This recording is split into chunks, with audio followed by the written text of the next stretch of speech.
வணக்கம். நாங்கள் இன்று தோட்டக் கழிவுகளிலிருந்து எவ்வாறு வருமானங்களை பெற்றுக் கொடுத்தல் என்பது தொடர்பான விடயங்களை உங்களுக்கு தர இருக்கிறோம். நீங்கள் எனது வீடியோக்களை பார்க்கிறீர்கள், ஆனால் சப்ஸ்கிரைப் பண்ணாமல் பார்க்கிறீர்கள். 5000 6000 வியூஸ்கள் வருகிறது, ஆனால் சப்ஸ்கிரைப் பண்ணாமல் பார்க்குறீர்கள். தொடர்ச்சியாக நீங்கள் சப்ஸ்கிரைப் பண்ணி பார்ப்பதன் மூலம் நாங்கள் தொடர்ச்சியாக வீடியோக்களை போடுவதற்கு எங்களுக்கு ஆர்வமாக இருக்கும். எனவே நீங்கள் சப்ஸ்கிரைப் பண்ணிவிட்டு வீடியோக்களை பார்த்தால் எங்களுக்கு ஒரு ஊக்குவிப்பாக இருக்கும். கொமெண்ட்ஸ்லேயும் சொல்லுங்கள் உங்கள் வீடியோ தொடர்பாக. நண்பர்கள் கேட்டுக்கொண்டதற்கு நாங்கள் எவ்வாறு வீட்டிலிருந்து வருமானத்தை பெறுவது என்பது தொடர்பான விளக்கத்தை இந்த வீடியோவில் பார்க்கலாம். வாங்க.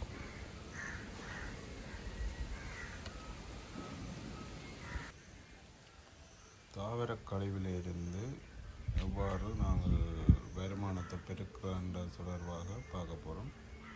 எங்கள்கிட்ட தென்னை மட்டையில் கணக்கு கிடந்த போல் நாங்கள் அதுகளை என்ன செய்கிறேன்னு தெரியாமல் தென்னை மரங்களுக்கு வெட்டி தாட்டோம். அதேபடியே மேலதிகமாக கிடைக்கிற மட்டைகளை என்ன செய்கிறேன்னு யோசிச்சு கொண்டு போய் எங்களுக்கு ஒரு ஐடியா வந்துச்சு. அதையிட்டு அதை எவ்வாறு வருமானமாக்கலாம்னுட்டு நாங்கள் ஒரு மிஷினரிஸை போட்டு பயன்படுத்தி குறைந்த விலையில் தான் அந்த மிஷினரி எடுத்து நாங்கள் 50,000 ரூபா எடுத்து அதுகளை தூளாக்கி நாங்கள் இப்போது விற்பனை செய்கிறோம். கிலோ 100 ரூபாவுக்கு இந்த இதுகளை விற்பனை செய்கிறோம். இந்த மூலப்பொருட்கள் தோட்டங்கள் இதுகளுக்கு விற்பனை செய்கிறோம். இதுதான் உங்களோட உற்பத்தியின் விற்பனை வியாபார சம்பந்தமானது. உங்களுக்கும் இவ்வாறான மூலப்பொருட்கள் இருந்து கிடைக்கும் விவசாய உள்ளீடுகள், இயற்கை விவசாயத்திற்கு தேவையான பொருட்களை நம்மிடம் பெற்றுக்கொள்ளலாம். வாங்குவோம் என்னென்ன செய்முறைகளை பார்ப்போம்.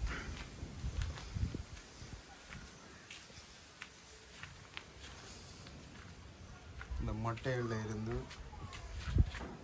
தும்புகளை அடித்து கொக்கோ பீட்டா, அதாவது தென்னை நேர் துகள்களை எடுக்கிறோம். அதுக்காக இந்த மிஷினை பயன்படுத்தினாங்க. இந்த மிஷின்லேருந்து பயன்படுத்தின தென்னை நேர் துகள்களை இதிலேருந்து பிரித்தெடுத்து அதன் மூலம் ஒரு குறிப்பிட்ட தொகை வருமானத்தை பெறலாம். அதிலேருந்து எடுக்கப்பட்ட தென்னை நேர் துகள்கள்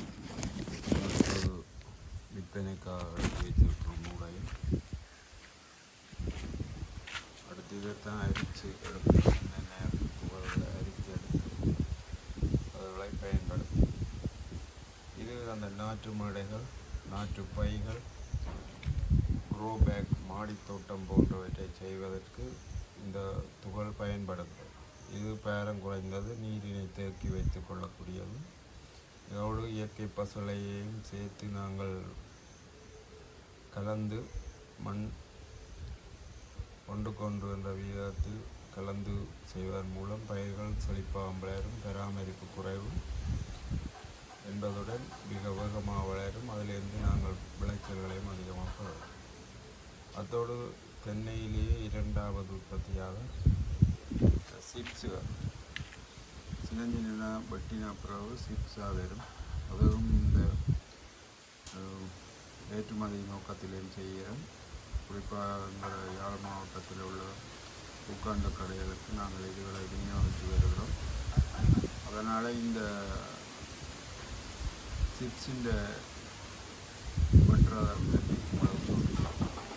தென்னை மட்டைகளை வெட்டின பிறகு இது வரும். இதை நாங்கள் பிறகு கொக்கோ பீட்டாக்கு அடிப்போம். தண்ணி நினைத்து போட்டு அடிக்க அதே மாதிரி தூள்களாக மட்டும் கொக்கோ பீட் வரும். அதை அடிக்கிறது இந்த மிஷினில் தான். இந்த மிஷினில் அடிக்கிறது. இந்த மிஷின் பெறுமதி நாங்கள் வாங்கும்போது 1,00,000 ரூபாய்க்கு வாங்கினாங்க. இதுவும் பயனுள்ளதாக இருக்குது. அதோட இந்த சிப்ஸ் வெட்டின அப்புறம் அப்படி வரும் என்று பார்த்தோம். இது வரும். இது மாடி தோட்டங்கள் மற்றும் மண்வளம் சரியில்லாத இடங்களுக்கு இதை பயன்படுத்துவதன் மூலம் இதை நாங்கள் சாடிகளுக்கு க்ரோ பேக் மற்றும் சாடிகளுக்குள்ள இதையும் இயற்கை பசலை மண் போன்றவற்றை பயன்படுத்துவதன் மூலம் மண்புழு உரம் கொம்போஸ்ட் என்பவற்றை பயன்படுத்துவதன் மூலம் இதனை நாம் தாண்டிக் கொள்ள முடியும். நமது மூன்றாவது உற்பத்தியாக இயற்கை பசலை மண்புழு உரம் தயாரித்து இது தாவர கழிவுகளை நாங்கள் சேகரித்து தொட்டிகளில் வைத்து அதற்கு நீர் பாய்ச்சி அதில் மண்புழுக்களை விட்டு வளர்ப்பதன் மூலம் அதிலிருந்து நாங்கள் இயற்கை பசலையை பெற்றுக்கொள்ளும். இது மக்கிய தொழு உர தொட்டியை நீங்கள் இப்போது பார்த்து கொண்டிருக்கிறீர்கள். இந்த தொழு உர தொட்டிக்குள்ளே நாங்கள் குப்பைகள் கஞ்சல்கள் உங்கள் வீடுகளில் கிடைக்கிற சகல பொலித்தீன் கல்லுகள் கண்ணாடி அவற்றை தவிர மிச்சங்களை எல்லாத்தையும் நீங்கள் பணமாக்கி கொள்ளக்கூடிய அநேகமாக எல்லாரும் வீதிகளில் பொதுவாக குப்பைகளை கொட்டுறீர்கள். வீட்டு கழிவுகள் தாவர கழிவுகள் எல்லாத்தையும் வீதியிலே போட்டுறீர்கள். இதில் வீதியும் அசுத்தமாகிறது. அத்துடன் பொது இடங்கள் குளக்கரைகள் பாடசாலை சூழல்கள் மற்றும் ஆலய கோயில் வளாகங்கள் மற்றது நீர்நிலை குளக்கரைகளில் கூட பொலித்தீன் பிளாஸ்டிக்குகளை போடுறீர்கள். அது சூழலுக்கும் சுற்றுப்புற சூழலுக்கும் ஆபத்து. அத்துடன் நமது எதிர்கால சந்ததியிற்கும் நோய் ஏற்படக்கூடிய நிலைமை காணப்படும். எனவே அவ்வாறானவற்றை தவிர்த்து நாம் இவ்வாறு வீடுகளில் அமைத்து செய்வதன் மூலம் அதிலிருந்து குறிப்பிட்ட தொகை வருமானத்தையும் பெற்றுக்கொள்ளக்கூடியதாக இருக்கும். நாங்கள் மாதத்திற்கு 1000 தொன், அதாவது 1 தொன் 1000 கிலோ நாங்கள் செய்து விற்பனை செய்து வருகிறோம். இதன் மூலம் நமக்கு ஒரு குறிப்பிட்ட வருமானமும் மற்றும் சுற்றுப்புற சூழலும் சுத்தமாக காணப்படும். சுத்தமாக எல்லாத்தையும் வச்சிருக்கோம். இதெல்லாம் கழிவுகள் இந்த பின்னுகள் எல்லாம் இருக்குது. எங்கள்கிட்ட தாவர கழிவுகளை இவ்வாறு தான் செய்யலாம். இவ்வாறு போடப்பட்ட தாவர கழிவுகளுக்கு நீர் ஊற்றி மக்க வைப்பதன் மூலம் நாங்கள் அதுகளை பெருக்களாக தாவர கழிவுகள் தடிகள் எல்லாத்தையும் போடலாம். சின்ன சின்ன துண்டுகளாக போட்டால் வெகு விரைவில் இந்த குறிப்பிட்ட பசலையானது 30 தொடக்கம் 60 நாட்களில் ஊக்கி அதே மாதிரி வந்த பிறகு நாங்கள் எல்லாம் வீட்டு கழிவுகள் இந்த பொட்டில் மேய்ந்த முதல் கிடுகால இருந்தது இப்போ நான் தகரத்துக்கு மாற்றிட்டேன். என்றால் செலவுகள் கூடவாக இருக்கிறதால இது ஒரு 36-40 அடி 20 அடி அகலமான கொட்டகை எங்களுக்கு அரசு மானியத்தில் வழங்கப்பட்டது.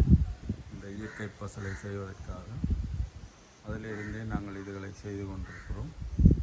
இதன் மூலம் சுற்றுப்புற சூழலையும் பாதுகாத்து நமது இயற்கை வளங்களையும் பாதுகாக்கும் முயற்சி திட்டத்தில் நாங்கள் ஈடுபட்டு கொண்டு வருவதனால் இது நமக்கு பெரும் நன்மைகளை தந்து கொண்டிருக்கிறது. மற்றது எமது தோட்டங்களுக்கான பசலைகளை நாங்கள் வெளியில் இருந்து பெறுவதில்லை, இங்கே இருந்தே எடுத்து அதனை விற்பனை செய்து வருகிறோம். இதன் மூலம் விளைச்சல்களும் 100% அதிகமாக கிடைக்கின்றது. குறிப்பாக வெங்காயம், முருங்கை மற்றும் ஏனைய வெத்திலை போன்ற கொடிகளுக்கும் இவற்றினை நாங்கள் இடுவதன் மூலம் சிறப்பான அனுபவத்தை நாங்கள் கண்டுள்ளோம். கடந்த 10 வருடங்களாக இந்த தொழிலை நாங்கள் செய்து வருகின்றோம். இதிலிருந்து நாங்கள் அதிகளவான வருமானங்களையும் பெறக்கூடியதாக இருக்கும். மிக முக்கியமாக நமது சுற்றுப்புற சூழலை நாங்கள் அழகாக வைத்திருப்பதற்கு இது பெரிதும் உதவும். நீங்களும் உங்கள் வீடுகளில் சின்ன சின்ன க்ரோ பேக் அல்லது உர பேக்குகளில் இதுகளை நிரப்பி வைத்து நீர் ஊற்றுவதன் மூலம் நீங்களும் இயற்கை பசலை வீட்டிலே செய்து கொள்ளக்கூடியதாக இருக்கும். மற்றது தென்னை கழிவுகளை ஈக்குகளை விடுக்கிறோம். அதன் மூலம் விளக்குமாறு செய்யும் நண்பர்கள் வந்து சொன்ன வீணாக இவற்றை ஊக்க வைக்காமல் எங்களுக்கு எடுத்து தரும்படி அவர்களுக்கு மிக ஒரு உதவியாக இயற்கை பசலையை அரித்து இயந்திரம் இது அந்த இயற்கை பசலை மண்புழு உரம். இது நாங்கள் கிலோ 100 ரூபாய்க்கு வியாபாரிகளுக்கு கொடுக்குறோம் மற்றும் விவசாயிகளுக்கு 50 ரூபா படி 1 கிலோ விற்பனை செய்து கொண்டு இருக்கிறோம். நீங்கள் தேவையாக இருந்தால் நம்மிடம் அதனை பெற்றுக்கொள்ளக்கூடியதாக இருக்கும். அத்துடன் படித்துவிட்டு இருக்கும் இளைஞர் யுவதிகள், வீட்டில் இருக்கும் பெண்கள் என்பவர்கள் இந்த தொழிலை செய்வதன் மூலம் நீங்களும் ஒரு குறிப்பிட்ட வருமானத்தை பெற்றுக்கொள்ளக்கூடியதாக இருக்கும். எப்படி இருந்தனா எப்படி ஆயிட்டேன் என்று ஒரு பவுடி இருக்குது சினிமா படத்தில். அந்த பவுடிக்காக இப்படி இருந்தவர்கள் 30 தொடக்கம் 60 நாளில் இப்படியாக வந்துள்ளது. இவற்றிற்கு நமக்கு உதவி செய்வது பூச்சியும் புழுக்களும், அதாவது மண்புழுக்கள் மற்றும் பூச்சிகளை இதனை உங்களுக்கு இப்படி பெறுவதற்கு உதவி செய்கின்றன. இவ்வாறு இருப்பதன் மூலம் நாம் இயற்கைக்கு ஒரு பாதுகாப்பையும், இயற்கையை பாதுகாப்பதற்கு நம்மால் தனியொருவரால் இவ்வாறான முயற்சிகளை மேற்கொள்ளக்கூடியதாக இருக்கிறது. எனவே நீங்கள் குழுக்களாகவும் சேர்ந்து, நண்பர்களாகவும் சேர்ந்து இவ்வாறான செயற்பாடுகளை செய்வதன் மூலம் நமது சூழலையும், சுற்றுப்புற சூழலையும், இயற்கையையும் பாதுகாத்துக் கொள்ளக்கூடியதாக இருக்கும். அவ்வாறு எடுக்கப்பட்ட பொதிகளில் வைக்கப்பட்டுள்ளது. இதுகளை நாங்கள் விற்பனைக்கு ஓர்டர்கள் எங்களுக்கு அதிகமாக இருக்கிறது. மாதத்திற்கு சுமார் 5 டன் அளவு விற்பனை செய்யக்கூடியதாக இருக்கும். கூலி மற்றும் கூலியாளர்கள் தட்டுப்பாடு காரணமாக நாங்கள் ஒருவர் இருவரையை வைத்து செய்வதனால் இது நமக்கு அதிக அளவு செய்ய முடியாமல் மாதத்திற்கு ஒரு 1000 கிலோ 1 டன் அளவிலேயே செய்யக்கூடியதாக உள்ளது. மேலும் இவ்வாறான செயற்பாடுகளை உங்கள் பிரதேசம், உங்கள் தோட்டம் பகுதிகளில் செய்ய விரும்புபவர்கள் நம்மளுடன் தொடர்பு கொண்டால் உங்களுக்கு இலவச ஆலோசனைகளை நாங்கள் வழங்குவோம். அத்துடன் உங்களுக்கான ஒரு சிறு தொழில் முயற்சியையும் ஆரம்பித்து தருவதற்கு இருக்கின்றோம். இவ்வாறு போடப்பட்ட குப்பைகள் 30 தொடக்கம் 60 நாட்களில் இவ்வாறு மக்கி வந்துவிடும். அதனை பிறகு அரித்தெடுத்து நாங்கள் இதண்டுவதன் மூலம் இயற்கை பசலை பெற்றுக்கொள்ளக்கூடியதாக இருக்கும். இதை வெட்டுகின்ற விஷயம் நான் உங்களுக்கு அது தொடர்பான ஒரு வீடியோ போட்டிருக்கிறேன். அதை நீங்கள் வேணுமெண்டா இந்த சேனலில் பார்க்கலாம். இந்த வீடியோ உங்களுக்கு பிடிச்சிருந்தால் லைக் பண்ணுங்க, ஷேர் பண்ணுங்க, சப்ஸ்கிரைப் பண்ணுங்க. நன்றி, வணக்கம்.